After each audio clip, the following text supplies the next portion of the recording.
Talo whamalo le ono sai ai alo mai o le whaopoponga o Atamua a le Samoa Entertainment TV mai pia. Ua tausanga atoa lava whaato a maona ne ilunga e lei a vea le mea lo le tupu o Peritania King Charles III na watu ia soaswani ilona soifua maloloina. A ole imalanga mai le tupu o Peritania King Charles sa Samoa il taimile nei o le tausanga taluai. Sa whaiona tonga fiti o le kane sa mai sa iei whaete tenga o lona soifua i le malanga mamau mai ai, peitai. O le mea lofa na tau awatu mo le tupu wha awalatu i le fionga il palemia, fia mena o mi mata a whasa iei le wha moe moe o le whai mea lofa e ono fisoswani i le ngase o le tupu. O le mea lofa o le sua o le la awe maua i lo tātua tunuu, le sasalapa, ua mai a pāsia wha al soifua malolo i nama wha ailonga pei o label wha pei o na whaia i Tues mai New Zealand ma o Italia. Pei tai. Na wha ato ailoa ma maua mai wha mao ninga le vai asole nei. Ele i o le vai sa salapa i a o le tupu. Ai ua tau sanga i nei talu o na talo sia i talo sanga molia le au ngā o le mea lofa vai sa salapa i le ngase o le tupu Peritania. O le tali mai le tamaitai o le ofisa o le pale mia taluaina o tata ofisili le vai sa nei. Na ia ta ua sa ta atia i lava le vai le official palemia. O isi fangu e lua sa i tono le pusa aisa, na tia i umalava i li taimina ta pena i le ofisa. Na ta ua fo e le ana le mea lofa, na ta ua tu e le ofisa sili o mtanga luenga le palemia, o ia na ta pena ina mea lofa le tupu, a ele iwa ai i le mea lofa leo lo sa ili atu. O fangu vai sa salapa o ngau sia i Samoa, mamoli mawina leo ngai ngase au fiai malkanesa, whaalau i loa lea awhiai o le tupu au le imalanga mai i Samoa. O ta ua le tātou paanga pe ana o le mea lofa le tupu mea manu.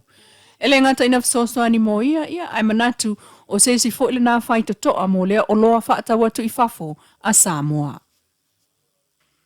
Ua tau nuu le malo New Zealand i le whai ungolan suenga il mafua anga. O le ngoto unga ifo lana wa asu i le ngata i fale i saute o le motua upolu. Fesanga i masafata il vai taimile nei o le tausanga taluai o ke topa lua o lua whaa. O le taimi o le fono a malo le tāpulenga ma awai mai ei le tupu Peritania tele King Charles ma nga i mai ei wa al ngātai whale New Zealand mo le puipuinga o le saunga le mu. Peita ina avea mafu anga e sa ti ai le wa leo su e New Zealand i le a au i ngātai o safata e o mai nei o lo o apili ai lava i vai angia. Mai le tausanga atoa na whai ai suenga ma feutana i ngā New Zealand i lona waa, ma sauna i lona minista o vai fafo Winston Peters, o isi ia vai ngai ave i aile whaataua, a lona atunu u ngā lue whaatusiai malo o Samoa, o le whaititia o awhianga o susi o manga, ma le tali atu i ni awhianga. Wa umal susu inga whaapitoa tau whaamsinonga o le mta upulea i pei o na ta ua le minista, mo whautua ngai whaatino. E au fiai ma le tali atu i le malo o Samoa malantalo sanga, o le tala lava New Zealand la tau te whaia lava le mea e sao. E pei o le sota i lava ma Samoa i le mea whai i le waa le manuanui i le lumanai. Pei tai, wa au mai le 1 miliona tala New Zealand i le malo Samoa. I le umane o le tausanga o taatia i lava le tingi waa i le lititai i saute o le motunei o upolu. Ma le whamtalanga le minister Mr. Peters o le lato tali mai le na i le talsanga atoa atu o le malo Samoa. Ma ua toe mana tua i le masina le nei, le a whaatia le manua nui malana au wa ai fitu sulima na sao umamai. O le au wa alna e pe o na ta ua le whamtalanga whaalawa i tele le malo New Zealand. Ua whaasolo ina uma suenga whai, ai le ia o atu le whaasolonga i se whaatatau whaasalanga. Ua uma le taimi whaapopo tolu masina o le li komsina o leo, au apa au longo i Tino Filippo. O le masina o iulai tolu masina taluai lea na umaila na konkalate tolu tausanga. Peta isato e awa i ele taimi whaopopo tolu masina el kapneta ale malo tausi na mawaya tu. O le awa noa komisina o leo sa whaasalalau. Mai to o tolu ila tau na talo sanga. E to atasina toe whaawi i tuala na talo sanga. Ai lua talo sanga na te toe mai ai e au fiai. Ma le talo sanga al komisina le fionga au pa au. Petai. O le whai ungal kapneta o le asolulu le vai asanei lana fono masani. O lo o tau ave ai le fionga le suipa le mia muli pola analosa ale molio o le tofinga minista o leo. Ma ia whaau o tuai le whai ungal kapneta i le komisina o le mtanga luenga. O le leto e mawai, e le fionga au apa au o le tofinga komisina. ua tofia ai le fionga afamasanga Samuelu afamasanga o loo va ai le fale pui pui tanu malala e na te tau avea le komisina letu ma ua le mtanga luenga o leo leo.